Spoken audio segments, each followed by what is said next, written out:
Nuk do ta haroj kur atë ditë të pazakon të majit kur gjithçka ndryshoi. Ishte një mëngjes i zakonshëm, me aromën e kafes që përhapej në kuzhinë dhe zërin e fëmijëve që grindeshin se kush do të mbante më gjatë telefonit. Unë, Elira, 34 vjeçe, isha një grua krejt normale, nën e 2 fëmijëve dhe e martuar për 11 vitesh me Ardin. Një burr që e doja me gjithë shpirtin tim, pavarësisht lodhjes që kishte sjell rutina. Jeta ime ishte e qetë, ndonjëherë monotone, por e sigurt. Apo kështu mendoja. Ajo ditë filloi si çdo ditë tjetër. Deri në momentin që mora një telefonat nga një agjenci reklamash ku kisha dërguar dikur një aplikim për punë. Zëri në anën tjetër më tha: Elira Kodra, ju falenderojmë që erdhët dje në intervistë. Ishit mbresëlënëse. Unë mbeta pa fjalë. Më falni, pyeta e hutuar. Unë nuk kam qenë në asnjë intervistë dje. Më falni, ndoshta ka ndonjë keqkuptim. Ishte një zoni që erdhi, e prezantoi veten si ju, kishte madje të njëjtin numër personal. Kishim përshtypjen se ishit ju. Në atë moment një ndjesje e ftohtë më përshkoi shtyllën kurrizore. I kërkova të më dërgonin ndonjë fotografi nga takimi për të kuptuar çfarë po ndodhte. Dhe një orë më vonë mora një email. Kur e hapa, mëra telefonin nga duart. Gruaja në foto isha unë, ose më saktë një kopje e përsosur e imja. E njëjta fytyrë, e njëjta ngjyrë flokësh, e njëjta mënyrë qëndrimi. Vetëm një detaj i vogël e dallonte. Ajo mbante një byzylyk të zi, ndërsa unë kur nuk kam pëlqyer bizhuteritë. Në fillim mendova se ndoshta ishte ndonjë shak. Ndoshta dikush po më bënte ndonjë montazh. Por ditët në vijim e vërtetuan të kundërtën. Takimi i parë. 2 ditë më vonë, ndërsa po kthehesha nga pazari, e pash atë. Ishte duke ecur në trotuarin përballë me një qetësi të frikshme, si një hije që më ndiqte. Në fillim mendova të mos reagoj, por ajo më pa drejt në sy dhe buzëqeshi lehtë. Një buzëqeshje që më ngriti qimet e trupit. Ishte sikur po shihja veten në pasqyrë. Por pasqyra kishte shpirt tjetër, më të errët. E ndoqa me sy derisa ajo u kthye në një rrugicë anësore. Pa e menduar 2 herë, e ndoqa. Zemra më rrihte fort, fryma më pritej. E gjeta ulur në një kafene të vogël, duke pirë kafe. Kur më pa që afrohesha, ngriti vetullat dhe tha me një ton të qetë, gati për tallje. E dija që do vije. Kush je ti? Ja ktheva me zë të prerë. Unë jam ti, Elira, por ndoshta versioni që s'ke guxuar kur të jesh. Ajo qeshi lehtë dhe unë ula përballë saj, e tronditur. Kjo është ndonjë shaka, apo ndonjë eksperiment? Jo, tha ajo, quhem Lira. Dhe nuk jam këtu për të bërë keq, të paktën jo nëse nuk më detyron. Fjalët e saj më mpin. Ishte si të dëgjoja zërin tim nga një botë tjetër. Ishte e njëjta unë, por me një energji të çuditshme. Ajo e dinte gjithçka për mua, adresën time, punën time, madje edhe emrat e fëmijëve të mi. Si di këto gjëra? E pyeta me dridhje në zë, sepse unë jam ajo që ishe ti dikur para se të dorëzoheshe. Sytë e saj ndriçonin si të një maceje në errësirë. Unë ngrita me një herë dhe i ka pakthyer kokën pas, por e ndjeja që më ndiqte me sy. Dhe ajo ndjesis më la rehat ditë të tëra. Shfaqja në familje. Pas 2 javësh, gjërat nisën të bëheshin të frikshme. Një pasdite, ndërsa po kthehesha nga puna, pash makinën e Ardit parkuar para shtëpisë. Brenda ishte ajo, Lira, që po fliste me burrin tim në obor. Të dy qeshnin. Kur u afrova, ajo më pa dhe u soll sikur nuk ishte ndodhur asgjë. Elira, tha Ardi. Ja, kjo është kushërira jote. Ajo tha që jeni të afërta. Po, ndërhyri ajo shpejt. Kushërira e largët nga ana e babait. Takimi rastësishëm. U ngriva në vend. Ardi se kuptoi asgjë. Ai nuk e dinte se ajo ishte një kopje e imja. E lash ta luante lojën e saj për momentin, ndërsa brenda meje po përvëlohej një zemërim i ftohtë. Në ditët që pasuan, Lira nisi të shfaqej shpesh. Ndonjëherë vinte për kafe, ndonjëherë sillte dhurata për fëmijët. Madje një ditë kishte shkuar në shkollë për t'i marrë ata në emrin tim, sepse kishte harruar dokumentin. Drejtoresha e shkollës më telefonoi e hutuar. Dhe kur i thash se s'kisha qenë unë, zëri i saj u drit. Por zonja që erdhi ishte e njëjta si ju. Të betohem, Kodra. Nuk ishte si të mos ishit ju. E kuptova se Lira po ndërhynte në jetën time. Po zinte vendin tim. Dhe askush nuk e vërente ndryshimin. As fëmijët që e përqafonin si të ishte mami. As Ardi që duke i hutuar por i tërhequr nga prania e saj. Ajo kishte diçka magjepsëse, një version më i gjallë, më karizmatik, më i guximshëm i imja. Dhe unë po zbehesha. Një natë, pas një debati të ashpër me Ardin, ku ai më akuzoi se isha bërë e ftohtë dhe paranojake, unë u mbylla në dhomë. Se dia më kujt i besoja. Çdo herë që dilja, ndjeja sytë e saj mbi mua. Kishte momente që mendoja se ndoshta po çmendesha. Po nëse ajo isha vërtet unë. Një version i humbur, një duplikat e krijuar nga ndonjë rrethan misterioze. Apo ndoshta dikush po luante me mendjen time. Fëmijët filluan të më shmangnin. Një herë vajza ime e vogël, Ana, më tha me një zë të ulët. Mami, pse si e më si ajo mami tjetër?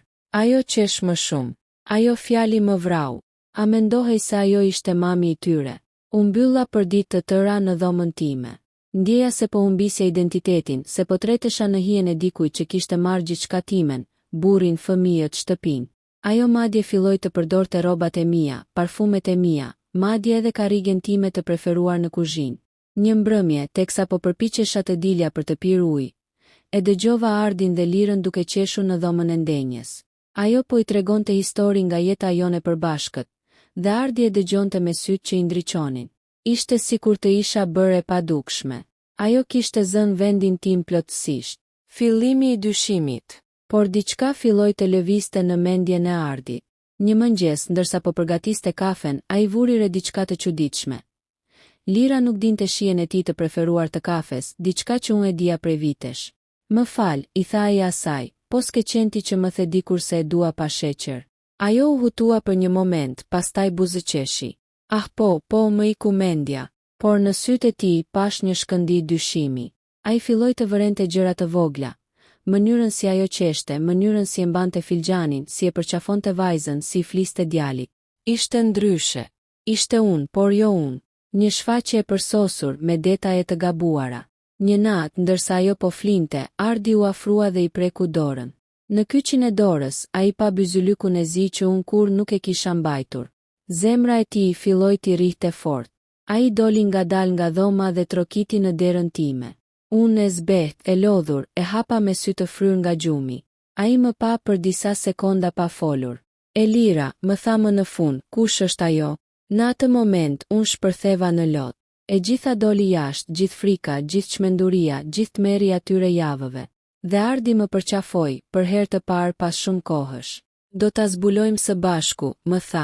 Kushdo qoftë ajo, s'do ta lejoj të marrë jetën. Por ajo natë do të ishte vetëm fillimi i një loje shumë më të errët. Sepse Lira nuk kishte ardhur për rastësi. Ajo kishte një qëllim. Dhe ai qëllim ishte të më zhdukte plotësisht. Ardi nuk fjeti atë natë. As unë. Ndërsa ora kalonte mes heshtjes dhe frymës së rëndë që ndjehej në shtëpi. Që të dy e dinim se diçka jashtëzakonshme po ndodhte. Diçka që s'mund të shpjegohej me logjik. Lira, gruaja që kishte pushtuar jetën time, ishte në dhomën tonë të përbashkët, dhe unë, gruaja e vërtet, isha fshehur në dhomën e miqve. Tani Ardi e dinte, por si ta provonim, si tua shpjegonim të tjerëve, kush do të na besonte që dy gra identike po jetonin në të njëjtin qytet, me të njëjtën fytyrë, me të njëjtin zë. Në dritën ngritë agimit, Ardi më mori dorën. Duhet të gjejmë nga vjen ajo. Zëri i tij ishte i qetë, por i ngurtë. Ka një arsye pse ajo është këtu. Asgjë s'është rastësi. Unë vetëm pohova me kokë. Trupi më dridhej. E ndjeja se Lira kishte më shumë fuqi se ne mendonim. Ishte si një hije që dinte çdo hap tonin përpara se ta bënim. Hetimi i parë. Të nesërmen në mëngjes, ndërsa Lira ishte larguar për të marrë fëmijët nga shkolla, Ardi kërkoi në çantën e saj. Ajo e kishte lënë në dhomën e gjumit. Brenda gjeti dokumente të rreme. Kartë identiteti me emrin e Lira Kodra, të njëjtin numër personal si imi, por me një vulë të ndryshme. Ishte një falsifikim aq i përkryer saqë edhe një zyrtar nuk do të vinte re ndryshimin. Por ajo që e tronditi më shumë ishte një fotografi e vjetër. Unë, kur isha 22 vjeçe në plazh me disa shoqe. Unë e kujtoja atë ditë, e mbaja mend mirë. Por ajo foto nuk ekzistonte më. E kisha humbur vite më parë. Si e kishte ajo? Ardi vendosi ta ndjek atë ditë. Ai më tha të mos dilja nga shtëpia, të mos flisja me askënd, të qëndroja e qetë. Ai doli pas saj në distancë, ndërsa ajo ecte drejt periferisë së qytetit. Pas një ore ndjekjeje, Lira hyri në një ndërtesë të vjetër. Një shtëpi dykatëshe që duke e braktisur. Ardi qëndroi jashtë, i fshehur pas një makine, dhe pa dritën që ndizhe në katin e sipërm. Pastaj ndodhi diçka e pazakontë. Dritat filluan të pulsonin në intervale të rregullta, sikur brenda të kishte ndonjë pajisje elektronike që fshihte ndonjë aktivitet të çuditshëm. Kur ajo doli, mbante në dorë një dosje të trash. Ardi e fotografoi nga larg dhe u kthye në shtëpi. Kur më tregoi gjithçka, ndjeva ftohtësinë të më pushtonte trupin. Çfarë mund të ketë aty brenda? Pyeta.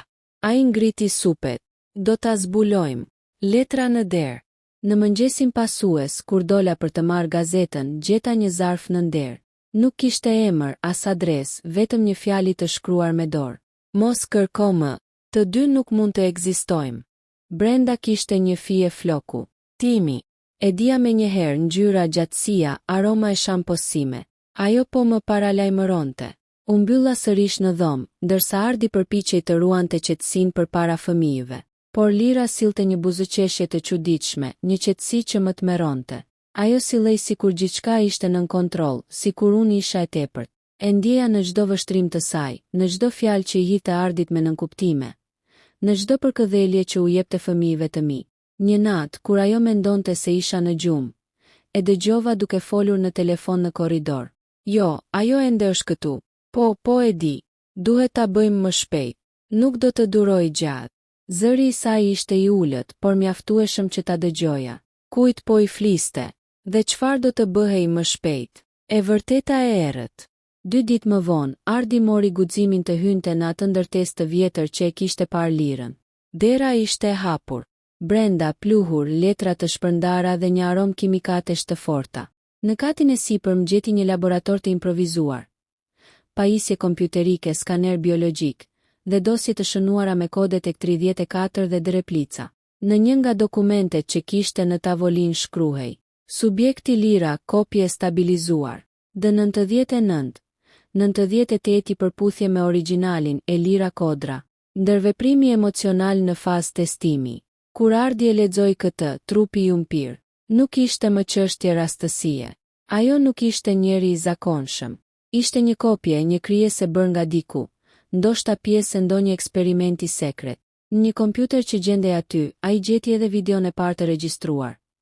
Një laborator steril, një grua që zgjohej e mbuluar me mbulesë plastike, e cila hapte sytë dhe fliste me një zë të lodhur. Unë jam e Lira. Ku jam? Dhe një zë mashkullor nga pas thoshte: jo, tani je Lira, dhe do jetosh jetën që ajo se vlerëson. Përballja. Kur Ardi u kthye në shtëpi me provat, unë mezi merja frym. Ai më tregoi gjithçka. Ishte e pabesueshme. Diku kishte krijuar një version timin, një klon, ndoshta një duplikat me kujtesën time, por me qëllime të errëta. Por pse? Pse unë? Ne vendosëm të përballeshim me të. Në mbrëmje, ndërsa ajo po përgatiste darkën me një qetësi të frikshme, Ardi e pyeti: Lira, a mund të më thuash pse je vërtet këtu? Ajo ngriti kokën ngadalë, sytë i ndriçonin në dritën e sobës. Mendova se do ta kuptoje më shpejt, Ardi. Nuk jam këtu për të bërë keq. Jam këtu për ta shpëtuar e Lirën nga vetja. Nga vetja, thash unë duke u ngritur. Ti je një mashtrim, një klon, një hije. Ajo që shile, quaje si të duash. Por unë jam ajo që duhej të ishe ti. E fort, e dashuruar, e gjallë. Ti vetëm ekziston, unë jetoj. Në atë moment, Ardi nxori nga xhepi një fotografi nga laboratori dhe ja hodhi para. Mjaft me gënjeshtra. Ne e dim çfarë je. Kush të krijoi? Ajo u ngrit ngadalë, buzëqeshi dhe u afrua drejt tij. Ti se kupton, apo jo? Nuk është vetëm unë. Ka shumë si unë. Dhe të gjithë do zënë vendet që si merituat më. Sytë e saj ndryshuan për një sekond, u bënte errët si të një krijese pa shpirt. Ajo mori frym thellë dhe tha me një zë që më ngriti gjakun. Unë jam këtu për ta përfunduar atë që s'ka guxuar të përfundojë ajo. Në atë moment ndodhi diçka e çuditshme, dritat u fikën. Një zhurmë e fortë u dëgjua nga korridori. Kur u ndezën sërish, ajo nuk ishte më aty. Pasojat. Shtëpia ishte në kaos. Fëmijët ishin mbyllur në dhomë, të frikësuar. Ardi telefonoi policin. Por si mund të shpjegojë një histori e tillë pa u marrë për të çmendur? Ne u detyruam të gënjenim. Tham se një grua e panjohur kishte hyrë në shtëpi dhe kishte ikur. Por ajo nuk ishte larguar. Në ditët që pasuan, çdo mëngjes gjenim gjurmë të saj. Një filxhan kafe i lënë në verandë, një lodër e vendosur ndryshe, një cop letër në pasqyrë ku shkruhej: "A nuk është më mirë kështu, Elira? Unë të dua më shumë se ti vetveten." Trupi im filloi të më dërmonte. Nuk haja, nuk flija, çdo hije më dukej si ajo. Ardi vendosi të dërgonte fëmijët përkohësisht te prindërit e tij, ndërsa ne të dy do përpiqeshim të zbërthenim çfarë po ndodhte. Zbulimi final i pjesës së dytë. Një mbrëmje vonë, ndërsa po kërkonim të dhëna në kompjuterin e laboratorit që Ardi kishte marrë me vete, gjetëm një skedar të quajtur Projekte Elira K. Brenda kishte raporte psikologjike për mua, nga koha që isha 19 vjeçe deri në 33. Çdo detaj jetës sime ishte atje. Nga pasionet tek frikërat, nga ëndrat tek traumat. Dhe në fund një firmë. Dërë Arbën Kodra. Baba im. Gjaku më ngrirë. Baba im kishte vdekur para 5 vitesh. Apo jo? Në një dosje tjetër ishte shkruar: krijimi i subjektit Lira si pjesë e projektit Rimarrja e jetës. Objektivi, të krijohet një version pa ndjenja faji, pa frikë, pa hezitim. Një Elira e përkryer. Lotët më rodhën. Baba im, një biolog molekular që kishte punuar dikur në një institut sekret, kishte krijuar një kopje të bijes së tij. Një Elira të re, të pandalshme që do të jetonte pa kufizimet e frikës. Por ai kishte luajtur me natyrën, me jetën. Dhe tani ajo krijes ishte bërë e rrezikshme. Ardi më përqafoi fort. Do ta mbyllim këtë një herë për gjithmonë, Elira. Por në dritaren e dhomës son, ndërsa dritat u fikën për një sekond, një siluet u shfaq përtej xhamit. Ishte ajo, me buzëqeshjen e saj të ftohtë.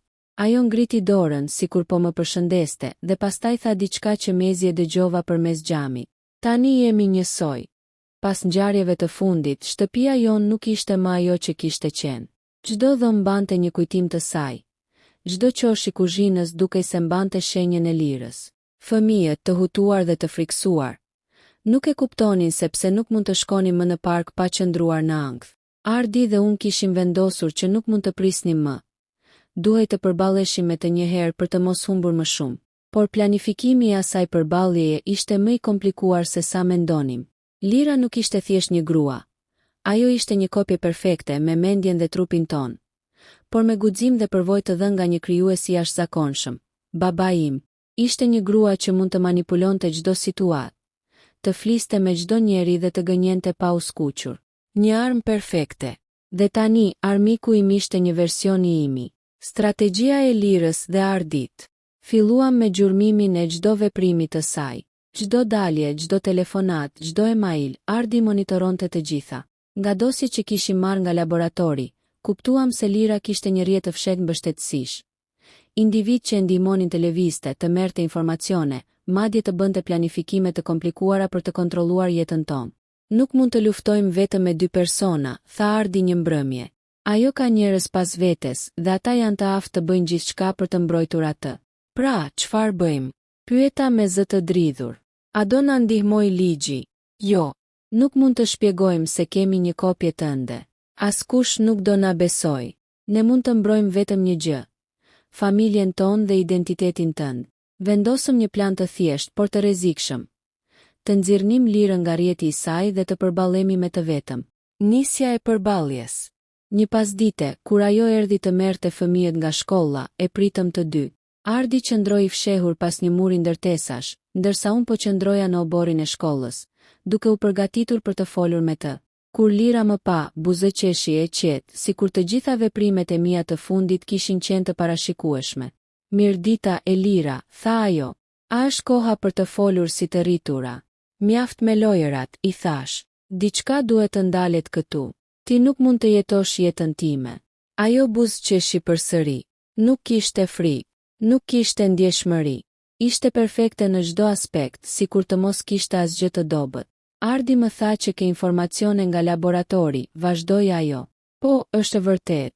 Unë jam një eksperiment i babait tënd, por mos mendoni se kjo më bën armike. Jam këtu për të korrigjuar gabimet. Ti nuk jeton dot jetën që duhet, Elira. Unë mundem. Nuk ka të bëj me jetën që duhet, i thash. Ka të bëj me të drejtën tënde.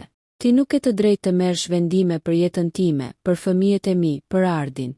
Ajo u afrua pak më shumë dhe për herë të pare pa as pas shpirtit të saj diçka të çuditshme. Një ndjesë ngjashme me turp. Por ajo u zhduk shpejt. Ti ende nuk e kupton, tha ajo. Nuk jam unë ajo që duhet të ndihet fajtore. Jam unë ajo që duhet të fitoj. Dhe do të fitoj. Lidhja me rrjetin e saj.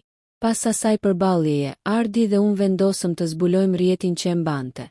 Me ndihmën e disa miqve të besueshëm, filluam të ndiqnim çdo lëvizje financiare, çdo transferim informacioni dhe çdo pajisje elektronike që ajo përdorte. U befasuam nga sofistikimi i rrjetit. Lira kishte ndërtuar një mekanizëm tërësisht automatizuar që mbante nën kontroll gjithçka. Telefonata, mesazhe, postime në rrjetet sociale, dhe madje edhe rrugën që fëmijët e mi merrnin për në shkollë. Një ditë, një nga miqtë e Ardit gjeti një kod të fshehur në një prej emaileve të saj. Kur e analizuam, kuptuam se Lira kishte një plan për të zënë shtëpinë tonë, për të na izoluar dhe për të marrë kontrollin e plot të jetës sonë. Nuk ka kohë, më tha Ardi. Duhet të veprojmë tani. Përballja finale. Vendosëm një kurth. Kur ajo erdhi të merrte fëmijët nga shkolla, ne quam në një ndërtesë të braktisur ku mund të fliste vetëm me ne. Nuk kishte rrugdalje, nuk kishte njerëz që mund ta ndihmonin. Lira, kjo është hera e fundit që flasim, i thash. Ti nuk do të merresh më jetën time, nuk do të marrësh më vendimet e mia. Ajo buzëqeshi, si gjithmonë, por këtë herë buzëqeshja kishte diçka të ftohtë, të ndarë. E di çfarë është e drejtë dhe e gabuar? Pyeti ajo. Unë kam atë në tënde, të gjitha aftësitë e tua. Mund të jetoj si ti, dhe do ta bëj. Nuk ka të bëj me aftësitë, i thash. Ka të bëj me zemrën, ndjenjat dhe të drejtat e tua. Ti nuk e të drejtë të jetosh jetën e dikujt tjetër. Pas disa minutash tensioni të padurueshëm, ajo uli kokën për një moment. Nuk foli, dhe aty kuptova se brenda asaj krijese kishte ende një pjesë të imi. Diçka që mund të ndryshonte. Nuk mund të bëj pa mua, tha ajo në fund. Jam krijuar për të qenë më e fortë, më e guximshme. Por ka një pjesë që nuk mund ta kontrolloj. Ti e ke atë pjesë. Në atë moment kuptuam se Lira nuk ishte thjesht një armik. Ajo ishte një pasqyrë asaj që unë mund të bëhesha. Një pasqyrë që mund të përdore si kërcënim, por gjithashtu si mundësi për të përballur me veten dhe për të rigjetur forcën e humbur. Vendimi. Ne vendosëm të mos e shkatëronim, por të izolonim. Një laborator i vjetër, i mbrojtur dhe i monitoruar, do të ishte vendi ku Lira do qëndronte, me sigurinë që nuk do të rrezikonte më familjen tonë. Kjo nuk është fundi, më tha Ardi, por është një fillim ku ne vendosim rregullat. Ndërsa Lira u largua drejt vendit të saj të ri, unë ndjeva një lehtësim të papërshkrueshëm. Fëmijët u kthyen në obor, duke qeshur, pa e kuptuar tmerrin që kishim kaluar. Dhe për herë të parë pas javësh, unë ndjeva se mund të merrja frym pa frikë. Por në një cep të mendjes, diçka më paralajmëronte. Kjo nuk ishte e gjitha. Lira nuk ishte humbur. Ajo ishte vetëm duke pritur. Dhe një ditë mund të kthehej. Pas përballjes me Lirën dhe izolimit të saj, jeta jon filloi të rifitonte një farë normaliteti, por diçka nuk më linte rehat. Përse babai im, një njeri që gjithmonë duke i dashur dhe i butë, kishte ndërmarrë një projekt kaq të çuditshëm dhe të frikshëm. Çfarë kishte shtyrë të krijonte një kopje të bijes së vet? Dhe çfarë ishte ajo pjesë e fshehur që Lira kishte përmendur? Ajo që nuk mund ta kontrollonte. Vendosa që të zbulonim të vërtetën. Ardi, i vetëdijshëm për rrezikun, më mbështeti në çdo hap. Ne filluam me kutinë e vjetër që babai kishte lënë pas vdekjes së tij. Ishte një kuti metalike, e vulosur, e fshehur në ndyshemen e dhomës së tij. Brenda kishte letra, ditar, fotografi dhe një seri dokumentesh të koduara. Ditari i babait ishte i çuditshëm. Fillonte me kujtime nga jeta e tij e hershme, eksperimente të vogla biologjike, dhe më pas kalonte në një periudhë të errët. Pas vdekjes së gruas së tij të parë, nënës sime, ai shkruante për ndjesinë e humbjes, për frikën se unë nuk do të isha kurrë e fortë, e guximshme dhe e pavarur në botën që po ndryshonte me shpejtësi. Në faqet e fundit të ditarit, babai përshkruante një projekt që quhej Rimarrja e jetës, subjekti e Lira. Ai shpjegonte se kishte krijuar një version të dubluar të bijes së tij, duke përdorur teknologji të avancuar të ADN-s dhe programim psikologjik. Qëllimi ishte të krijohej një Lira që mund të mbjetonte dhe të triumfonte mbi çdo situatë të vështirë, duke mos u ndalur kurrë nga frika, dyshimi apo emocione që mund ta dobësoni. Në një pasazh të ditarit, babai shkruante: "Ndonjëherë ndjej se kjo krijesë nuk është më thjesht një eksperiment. Ajo është pjesë e shpirtit të saj dhe pjesë e timit. Por nuk kam guxim ta lë të ketë jetën time. Nuk mund të di se unë e kam bërë këtë. Nuk mund të dihet se çfarë mund të ndodhë nëse e zbulon. Isha e shokuar. Ai nuk ishte vetëm shkencëtar. Ai kishte luajtur me jetën time, me ndjenjat e mia dhe me të ardhmen e familjes son. Lira nuk ishte thjesht një armik. Ishte krijimi i një njeriu të dashur, babai tim, që kishte humbur kontrollin mbi krijimin e tij. Dokumentet e laboratorit. Nga dokumentet që gjetëm, kuptuam se babai im kishte bashkëpunuar me një grup shkencëtarësh jashtë vendit. Ata kishin krijuar një laborator të fshehtë, ku kishin zhvilluar testet për lirën. Ishte një proces që kishte zgjatur më shumë se 10 vjet. Izolimi i adës sime, injektimi të dhënave psikologjike, testimi i përgjigjeve emocionale dhe socializimi i kontrolluar. Një nga dokumentet përshkruante fazën finale. Ndërveprimi me familjen reale për stabilizim. Aty qëndronte shpjegimi i arsyes pse Lira ishte futur në jetën tonë. Për të matur reagimet emocionale, për të testuar se sa larg mund të shkonte kopja pa u zbuluar dhe për të matur ndikimin që mund të kishte mbi jetën tonë. Kur lexova këtë, zemra më rrihte fort. Lira nuk kishte ardhur për hakmarrje të thjeshtë. Ajo ishte pjesë e një eksperimenti që synonte të manipulonte jetën e familjes sime nga brenda. Dhe babai im, që unë e kisha adhuruar, kishte qenë arkitekti i gjithë kësaj. Zbulimi i kujtesave të Lirës. Një pasdite, ndërsa shikonim videot e laboratorit, gjetëm një sekvencë të pazakontë. Lira, kur ishte vetëm krijesë e laboratorit, duke folur me një zë të lodhur. Dua të jem e vërteta. Dua të jem ajo që është e drejtë. Por nuk mundem pa të. Ajo kishte një vetëdije të brendshme, diçka që nuk ishte planifikuar. Babai im kishte krijuar një krijesë perfekte. Por ajo kishte ndjenja dhe reflektime që nuk mund të kontrolloheshin. Ajo kishte filluar të zhvillonte mendimin e vet, dhe për këtë arsye kishte nisur të ndërhynte në jetën tonë. Kuptuam një gjë të rëndësishme. Lira nuk ishte thjesht një armik i bërë për të na zhdukur. Ajo ishte një pasqyrë ndjenjave të mia të pambrojtura dhe guximi që unë kisha lënë pas. Dhe kjo i jepte asaj një forcë të jashtëzakonshme. Planifikimi i takimit të fundit. Ardi dhe unë vendosëm të përballemi një herë për gjithmonë me Lirën. Nuk kishte kthim pas. Vendosëm një plan ku do të përdornim laboratorin e braktisur si kurth. Por këtë herë do të provonim të lidhnim emocionalisht me të.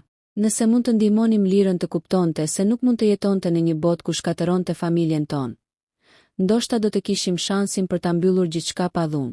Ky është një çast i rrezikshëm, më tha Ardi, por është gjithashtu një mundësi për të rikthyer kontrollin mbi jetën tonë. Kur Lira erdhi, ajo nuk ishte vetëdijshme se ne e prisnim. Sytë e saj u shtrënguan kur pa laboratorin e braktisur. Nuk kishte rrugdalje as ndihmë. Vetëm ne dhe dhoma e ndriçuar e monitoruar. Nuk keni të drejtë, tha ajo me një zë të qetë, por të fortë.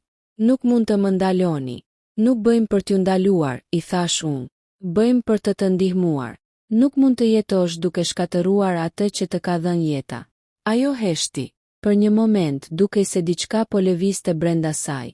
Për herë të parë shihja ndjenja të vërteta, jo programim të jashtëm.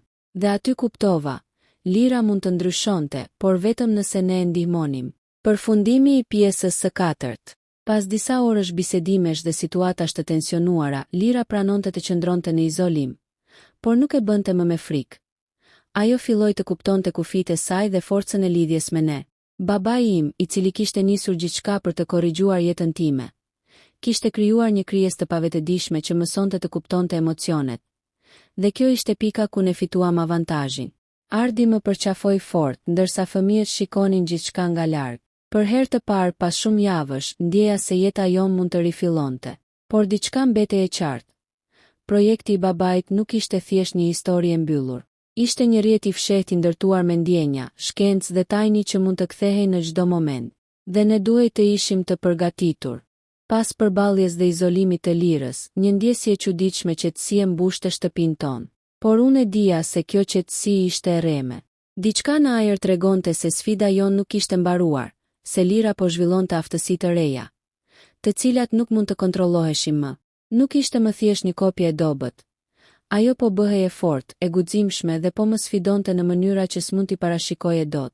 Ardi dhe unë e kuptuam se duhet të vepronim me kujdes. Çdo hap gabim mund të sillte katastrofë për fëmijët, për ne dhe për familjen tonë. Por Lira kishte filluar të lëviz jashtë parametrave të laboratorit.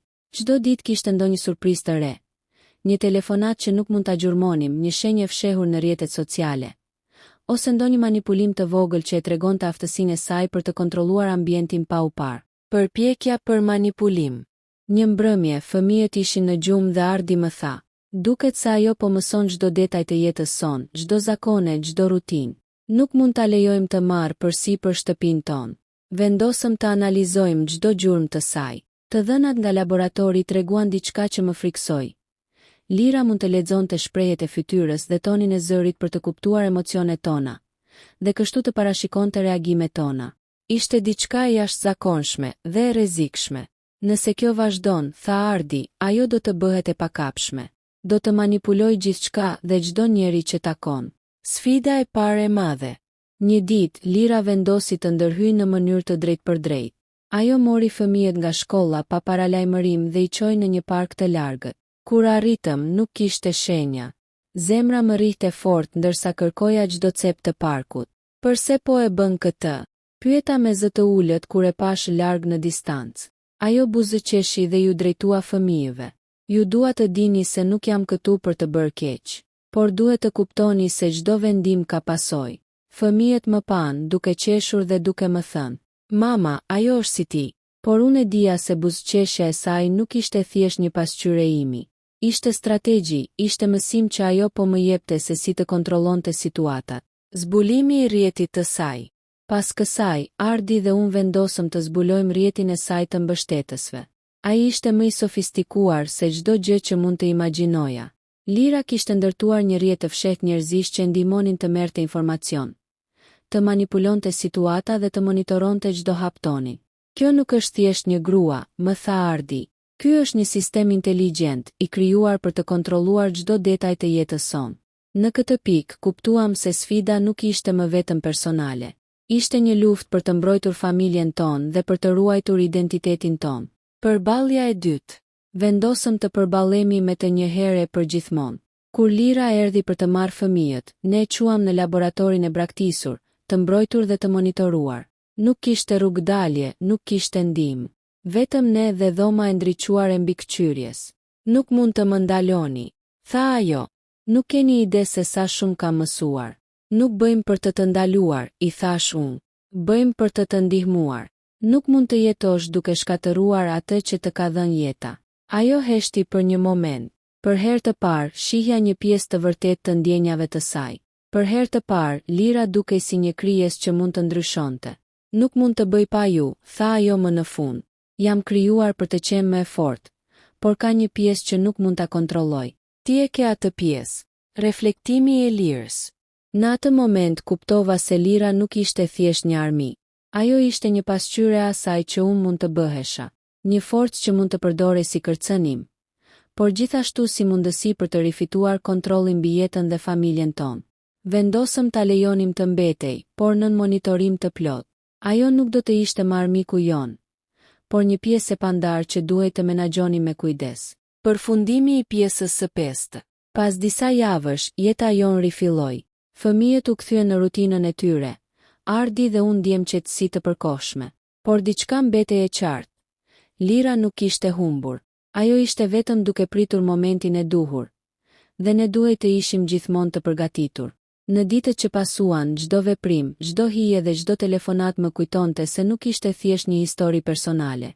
Ishte një histori e fuqisë, manipulimit dhe identitetit, dhe ne do të mësonim se sa larg mund të shkonte Lira, dhe sa larg mund të shkonim ne për të mbrojtur atë që na përkiste. Pas javësh qetësie të rreme, diçka ndryshoi. Lira filloi të tregonte aftësi që nuk I kishim parë më parë. Nuk ishte më vetëm e sofistikuar në manipulim dhe emocione.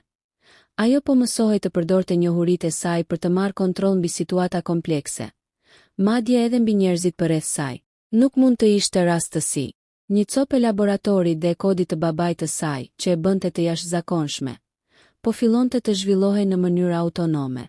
Ardi dhe unë kuptuam menjëherë se çdo hap gabim nga ana jon mund të shkaktonte katastrofë. Për herë të parë pas shumë javësh, ndjenim një presion të vërtetë, një tension që nuk lejonte më gabime.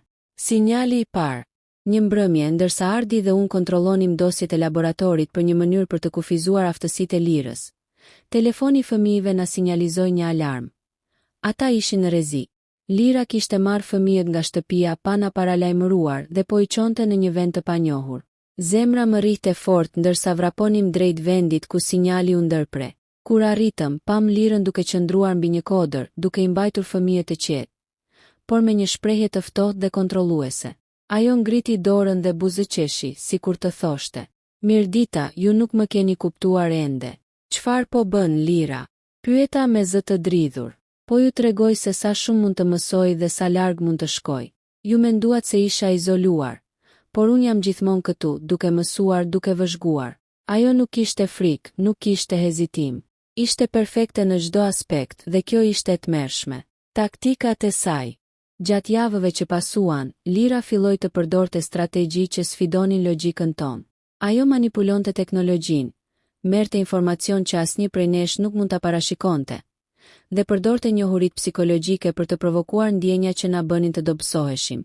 Nuk mund të luftohet vetëm me forcë, më tha Ardi një mbrëmje. Kjo është një lojë mendore, dhe çdo hap i gabuar mund të na kushtojë gjithçka. Vendosëm të krijonim një plan të dyfisht. Pjesën e parë për të mbrojtur familjen dhe pjesën e dytë për të testuar kufitë e Lirës. Nëse mund të shihnim kufitë e saj, mund të gjenim një mënyrë për ta izoluar përfundimisht. Kulmi i përballjes. Një ditë vendosëm përballjen finale. E quam Lirën në laboratorin e braktisur, ku mund të fliste vetëm me ne dhe nuk kishte asnjë mundësi të ndihmohej nga rrjeti i saj i jashtëm. "Kjo është hera e fundit," i thash me zë të vendosur. "Nuk ka më lojëra, nuk ka më manipulime. Nuk mund të vazhdosh të jetosh në mënyrën që e ke zgjedhur." Ajo buzëqeshi, por për herë të parë në sy të saj pash një ndjesi që nuk e kisha parë më parë. Turp, ndjenja që tregonte se brenda asaj krijese kishte ende një pjesë të vërtet njerëzore. "Unë jam krijuar për të qenë fort," tha ajo, "por ka diçka brenda meje që nuk mund të kontrolloj. Diçka që ju keni. Dhe tani e kuptoj se pa ju, unë nuk mund të vazhdoj." Në atë moment kuptuam se fuqia e Lirës nuk ishte vetëm adnja apo programimi. Fuqia e saj qëndronte në ndërveprimin me ne dhe njohjen e vetes. Vendimi final. Pas një bisede të gjatë dhe të tensionuar, vendosëm të krijonim një marrëveshje. Lira do të qëndronte në izolim në monitorim, por nuk do të ishte marrëmiku jon. Ajo filloi të kuptonte kufitë dhe rëndësinë e marrëdhënieve tona. Fëmijët u kthyen në rutinën e tyre dhe ne rifituam një qetësi të përkohshme. Por diçka mbetej e qartë. Lira nuk ishte thjesht një histori e mbyllur.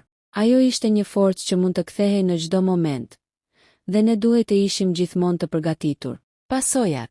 Pas kësaj përballjeje, ne kuptuam se projekti i babait nuk kishte qenë thjesht një eksperiment i shkencës. Ai kishte krijuar një histori të fuqisë, identitetit dhe kontrollit. Dhe ne, si familje, kishim mësuar se si të përballonim çdo kërcënim, jo vetëm me forcë, por me mendje, ndjenja dhe strategji. Lira, edhe pse izoluar, ishte gjithmonë një kujtesë e asaj që mund të ndodhë kur teknologjia dhe shkenca përzihen me emocione dhe moral.